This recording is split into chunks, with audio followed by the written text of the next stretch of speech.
Hey everyone, happy Monday. Coming off a long holiday weekend. I hope everyone had a great week with family and friends. And it was a feast week of sorts in college sports. I hope you got a leg up on it early and often because it was fantastic. All the college basketball tournaments, the college football, the NFL games on Thursday, game on Friday, you name it, hockey, basketball, everything, football. It was all happening throughout the week and through Thanksgiving and onto the weekend. Good stuff, spectacular stuff. Not so spectacular for the Colts.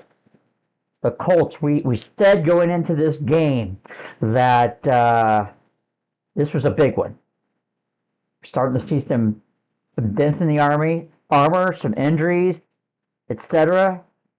Some shaky offensive line play. Offense not as potent as it was. And here we are.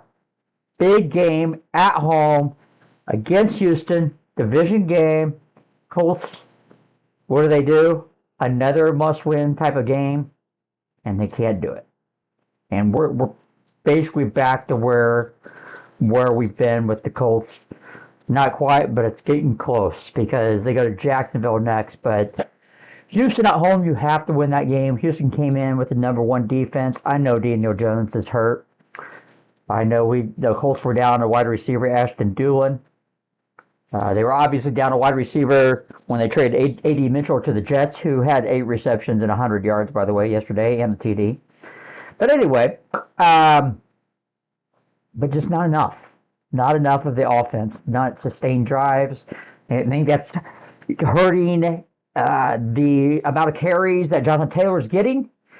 So there's one aspect that you look at the percentage of carries and the overall plays, but then also if you can't keep drives alive like you were early in the season, well, you're not going to get the 25 carries. So nonetheless, it's a tough one to swallow.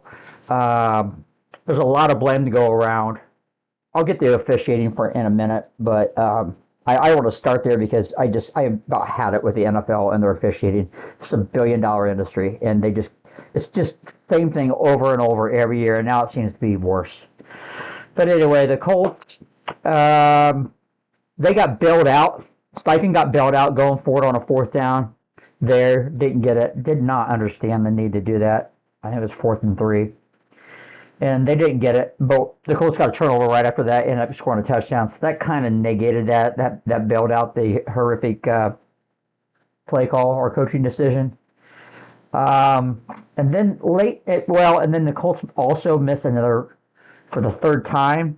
Badgley misses an extra point this year. So that's huge because late in the game, the Colts could have been kicking a field goal to tie it instead of having to score a touchdown to win it. But that shouldn't even got to that point. Because after Badgley missed a field goal earlier, you got the late sequence with the Texans 3rd and 15. Don't recall what yard line, but nonetheless, it was 3rd and 15. They weren't getting a first down. The play clock hit 0. I counted, it was almost like a double count. It hit 0 and felt like it stayed there for about a second. And they snap the ball and they get the ball off.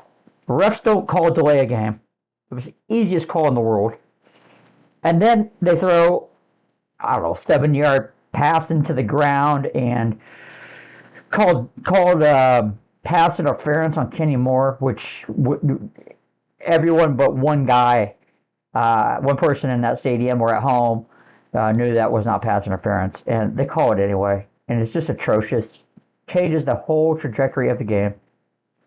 Instead of being 4th and 15, it is now a 7-yard penalty, automatic first down. Then the Texans score, and so there we are. And that's how we get to the 20-16, and the Colts having to march down the field and win it with a touchdown. But once again, and by the way, never mind the extra point. I forgot about that. The extra point the Texans kicked. It was not good. It did not look good. Again, $1 billion industry doesn't seem to care at all about its officiating. This happens over and over. Careers are changing because of this. Playoff formatting is changing because of this. Uh, because records are changing because of some of these just horrific calls. But how is it, again, in a billion-dollar sport, is 2025, we don't have some technology? You know, whether it's lasers or cameras on the goalpost to see that the ball went inside the goalpost or not. It was not inside the goalpost. But they call it good anyway because, why not?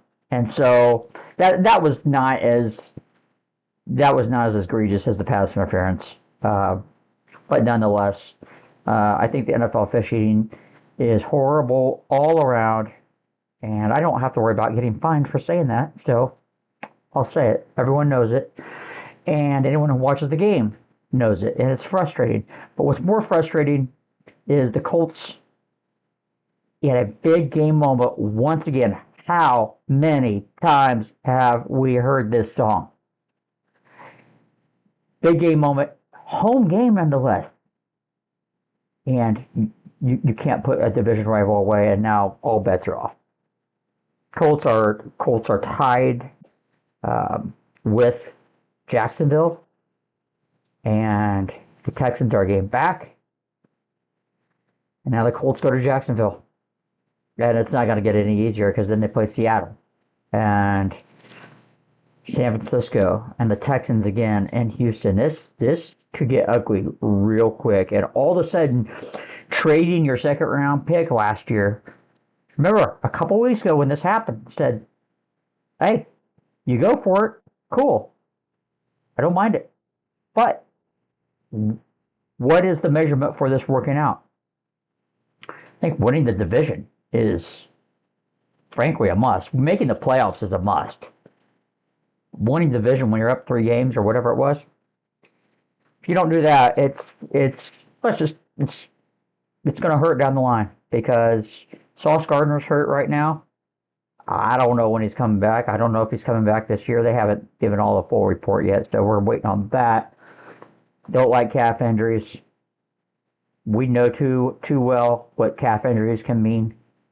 With Tyrese Halliburton injury, and then that led to an Achilles. We think they were all connected, but at any rate, so now the guy you traded 2 first-rounders for, and essentially a second-round pick in A.D. Mitchell, who is still, by the way, very raw, but tons of upside talent. Athletic ability that this team does not have. All right? Again, not going to mat for A.D. Mitchell, but these are all things. If it doesn't work out, it could get ugly. Without having a first-round pick next couple of years, etc. And then what do you do with Daniel Jones? Daniel Jones is hurt right now. We don't know how bad because they won't say. Don't you love these leagues? It's all about transparency. You know, yeah, gamblers the whole gambling aspect of sports takes a hit negatively, and sometimes rightfully so. But we don't get transparency on injuries and what have you. So, at any rate, Jones is hurt. He's got the fibula injury. Don't know what that means. Stress fracture. I don't know. Mobility has to be compromised for sure. That would explain just some of the pocket pressure and issues. The offensive line would explain the other part of that. But all of a sudden it's like, gosh, this offense just looks like back to where we were. Not quite. I think Jones is still playing, even hurt, he's still playing solid football. But not enough offensively and hard to, when you're playing the number 1 defense in the league, that's going to happen. But you still have to win that game at home. They did not. So we'll see where we go from here. Get an injury report on Sauce Gardner. But you now have what is the house of horrors for the Colts, Jacksonville. And that's never ends well, really, for the Colts in Jacksonville. And now Jacksonville is tied with the Colts, and so they have everything to play for. So I don't know, guys. It's going to be rough. I hope it doesn't get as ugly as it could. This could be a bounce back. Well, they'd have to bounce back. I hate to say they have to go on the road and win, but they're going to have to do something. They're going to have to do something to at least secure a playoff spot, to at least get another division tiebreaker. If you do not get this game against Jacksonville, you are really up against it. So we'll see what happens. All right, college football. IU did to Purdue what we thought they would do.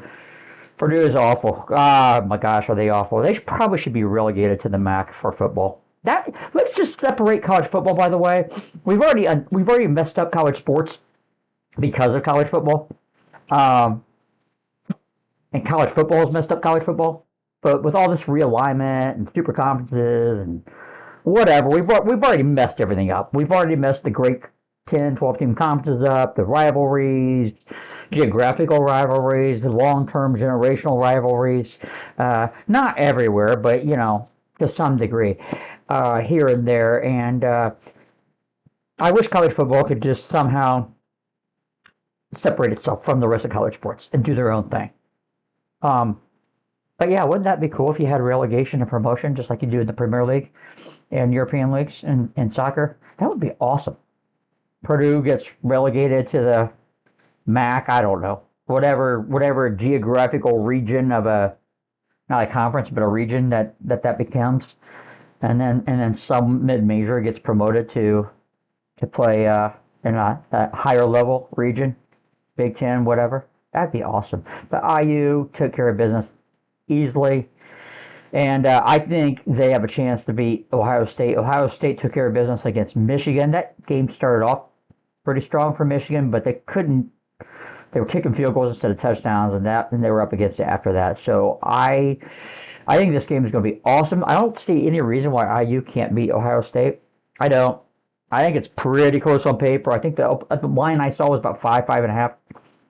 And I think it probably will stay that way just because I think national money will keep coming in on Ohio State, or will come in on Ohio State enough to keep that line there. But I don't. That feels. I think this line should be more like 3, frankly. So we'll see what happens. College football in general, though, this is very unfortunate because of the year that IU's having. But college football in general right now is just an absolute mess. This didn't just happen overnight. It's been a slow drip of this, and I've been complaining to people for at least in recent years once all this stupid realignment happened. But college football's always been an absolute mess. The NCAA back in the day gets blamed for everything, and my gosh, they don't have any. I mean, who are they to blame? Blame the schools.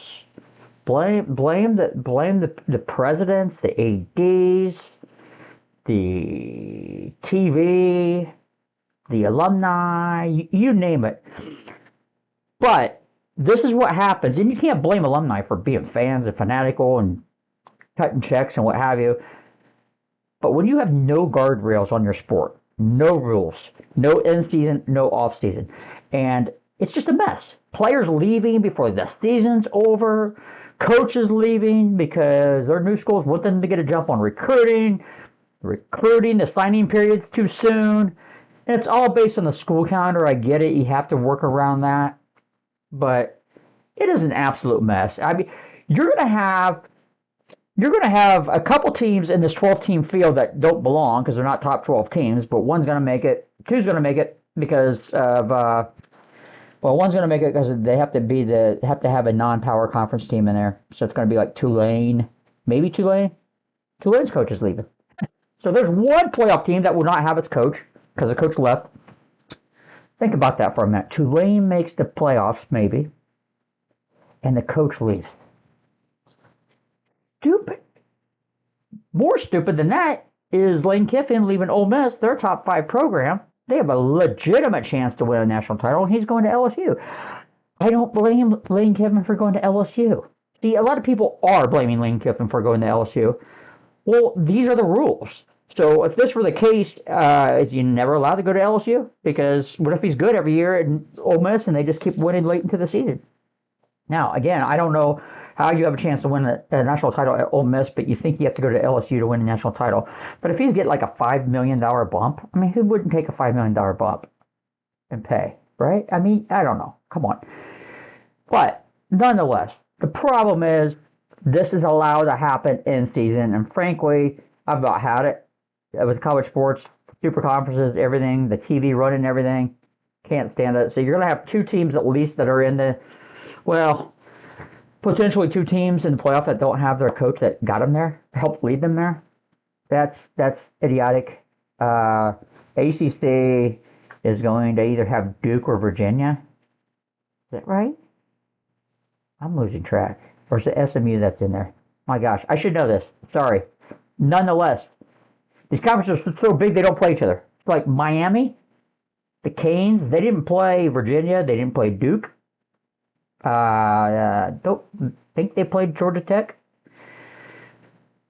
How do you know who the best teams in your conference are? Based on record? That's stupid. There's a bunch of teams that have the same record, but you're doing it based on commonalities of opponents, and it usually goes a couple tiers down because they didn't play each other. So you're trying to figure out, who deserves to go to the conference championship, and instead of just saying, you know what, Miami's the best team in the conference. We know that. I know that. I can see it. I can see the talent. I don't think they're a juggernaut by any means, but so now they're not going to go to the ACC championship, even though they're probably the best ACC team. So you're going to have a team that's not the best team in the ACC go to the college football playoffs. Miami is probably going to get left out because now you're really only playing for 10 teams because you got that non-power conference team like a North Texas or a Tulane, and then the ACC champ. And so, yeah, there's really not that many spots. And Miami's not going to jump Notre Dame. I know Miami beat Notre Dame, and I know everyone says, why do we play the games then?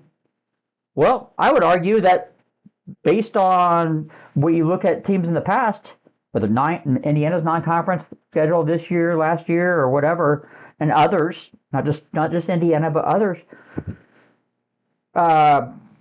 why play a major non-conference game? Why not just why not just go the route of playing a bunch of cupcakes at home and not risking losing a game, a la Texas? Texas went to Ohio State. Texas has 3 losses. If they just would have stayed home and played, I don't know, Rice, they'd be a 2-loss team, and we'd be looking at Texas in the tournament. But instead, they went to Ohio State, lost, and they're not going to get credit for that. So I'm not saying they should be in it. I'm just saying this is it's a mess. All right, hey, you guys have a great week. I hate that Thanksgiving's over. It's my favorite holiday. I love it, and I do not like this weather outside. It is way too cold too soon, and that's just I'm not ready for it. It's going to make for a long winter. This winter is going to get old real quick. By the time we get to January, we're going to be going nuts if it doesn't get unseasonably warm here soon. And looking at the 10-day outlook, it doesn't look like that's going to happen. We got more snow coming. We got salt and ice. My friends in Florida, hey, I want to come down. Somebody, anybody, host me. I'll come down, hang out with you, entertain you and your family and friends, and hit Tampa Bay Downs maybe, let it ride there at TBD, celebrating 100 years this year. So, yeah, I'm gonna need to see palm trees pretty soon. All right, hey, look, get a leg up. It's Monday, obviously. Get a leg up on the week. Have a good week, everybody. Off the Rail Sports with your friend Bert. Talk soon.